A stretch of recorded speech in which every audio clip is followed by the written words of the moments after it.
पाकिस्तानी जो ड्रोन का मलबा मिल गया है, सूली डूंगर इलाके में मिला है। एयरफोर्स स्टेशन से 1 किलोमीटर दूर ये मलबा मिला है, क्योंकि कल पाकिस्तान के निशाने पर जो थे वो हमारे एयरफोर्स कैंप थे, हमारे जो आर्मी के कैंप थे वो थे। 1 किलोमीटर मलबा मिला है। ये समझना होगा पाकिस्तान को भी इस बात सर कि बहुत मजबूत है भारत, कुछ नहीं कर पाएंगे।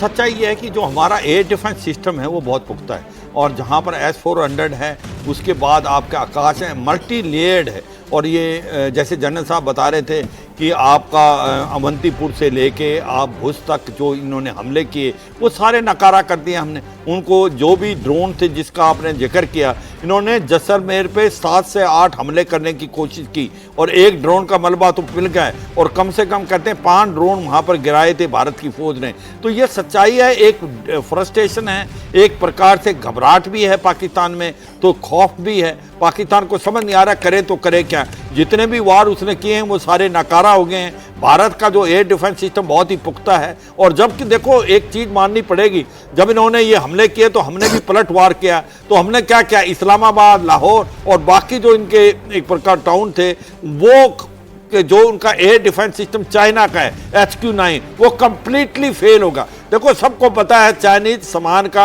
आप भरोसा मत करो, ये प्रूव कर दिया हमने। और आज जो है लाहौर का एयर डिफेंस सिस्टम न्यूट्रलाइज कर दिया था भारत ने। तो ये है काबिलियत और क्षमता। अब ये पाकिस्तान का पास और कोई चारा नहीं है, वो सिविलियन एरिया पे फायर कर रहा है। लेकिन सर इस वक्त जो ये मीटिंग चल रही है, हर कोई ये समझना चाहता है कि अब भारत क्या करेगा, क्योंकि जो अभी तक पाकिस्तान ने किया है वो ये कह रहा है कि हम खुली जंग लड़ रहे हैं।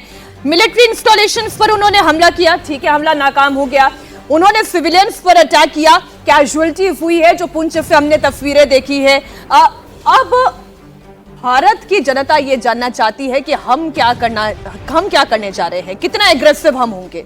देखो हम ईंट का जवाब पत्थर से देंगे, इसमें कोई शक नहीं, मगर भारत नहीं चाहता कि इसको एस्केलेट करे, क्योंकि शुरू से भारत ये बताता रहा है कि जो हमने स्टार्टिंग में भी किया, जो 9 हमने टेररिस्ट का इंफ्रास्ट्रक्चर बर्बाद किया, हमने कोई सिविलियन एरिया को टारगेट नहीं किया, हमने कोई मिलिट्री इंस्टॉलेशन को टारगेट नहीं किया। मगर ये पाकिस्तान की बुखलाहट है, वो बार बार जो है सिविलियन एरिया और मिलिट्री इंस्टॉलेशन को कर रहा है, तो हम इसका जवाब देंगे। और मेरे को लगता है कि अगर पाकिस्तान ये समझता है कि वो कुछ कर पाएगा, वो नहीं कर पाएगा, क्योंकि ये प्रूव हो गया है आज की तारीख में कि वो उनका एयर डिफेंस सिस्टम बिल्कुल पुख्ता नहीं है, हमारा बहुत पुख्ता है। वो फायर यहीं से तो सवाल तो एक चीज आ रही है, मैं एक चीज बताना चाहूंगा।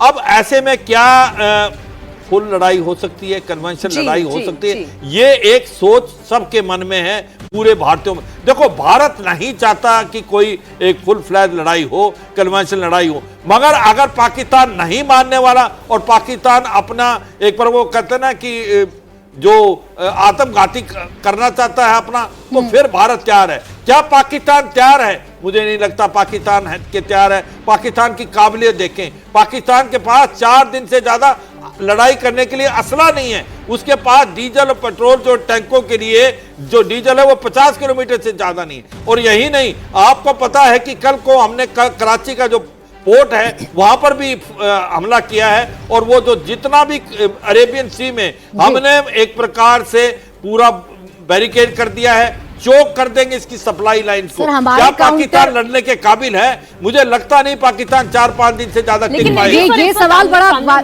मैं बिल्कुल यही पूछना चाह रही थी, ये सवाल बड़ा वाजिब है। जब वो कुछ करने की हालत में नहीं है, काउंटर अटैक हमारे बड़े दमदार हैं, तो पाकिस्तान का होगा क्या कोहली से? देखिए ऐसा है कि अभी एक और भी खबर थी, पाकिस्तान